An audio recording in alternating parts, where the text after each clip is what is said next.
बाबा सरेंडर दे दे सिलेंडर, बाबा सरेंडर दे दे सिलेंडर, बाबा सरेंडर दे दे सिलेंडर.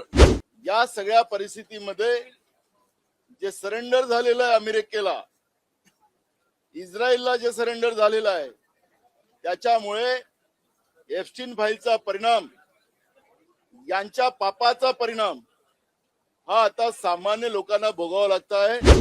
एप्स्टीन फाईलमुळे सरेंडर झालेलं देशाचं प्रधानमंत्री यांच्यामुळे आज पूर्ण देशामध्येच गॅस, डिझेल, पेट्रोल याचा तुटवडा जाणवला. आपल्याला लक्षात असेल की ज्या हॉस्टेलमध्ये राहणारे मुलं मुली ते सुद्धा आता जेवणाचं त्यांना तुटवडा पडला, म्हणून ते आता हे सगळं सोडून आपल्या गावाला वापस निघालेले, अशी परिस्थिती आज महाराष्ट्रामध्ये निर्माण झालेली आहे. अनेक हॉटेल्स बंद झालेत, घरगुती गॅस व्यवस्था बंद व्हायला सुरुवात झाली, लोक लाईन मध्ये लागायला लागलेत. पण राज्याचं सरकार आणि केंद्राचं सरकार या सगळ्या परिस्थितीमध्ये जे सरेंडर झालेलं आहे अमेरिकेला, इस्रायलला जे सरेंडर झालेलं आहे, त्याच्यामुळे एप्स्टीन फाईलचा परिणाम, यांच्या पापाचा परिणाम हा आता सामान्य लोकांना भोगावा लागत आहे. मुंबई शहरातले अर्ध्यापेक्षा जास्त हॉटेल आता बंद झालेत.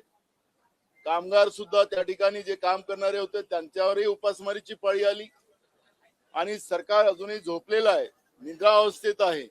आणि म्हणून सरेंडर दे सरेंडर या पद्धतीची भूमिका घेऊन हे काँग्रेसचं आंदोलन आहे. आणि आजही सरकार दुरुस्त झालं नाही.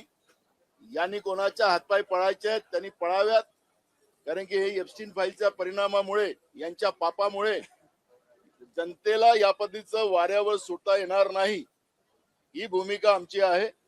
आणि म्हणून आज ह्या सरेंडरला आम्ही घेऊन इथं आलो. सरेंडर त्यांनी द्यावे, ही भूमिका आमची आहे. महाराष्ट्रातील सर्व बातम्यांचे विश्वासार्ह व्यासपीठ, सकाळच्या सर्व सोशल मीडिया प्लॅटफॉर्मला लाईक, फॉलो आणि सबस्क्राईब करा. तसंच सर्व नोटिफिकेशनसाठी बेल आयकॉन प्रेस करायला विसरू नका.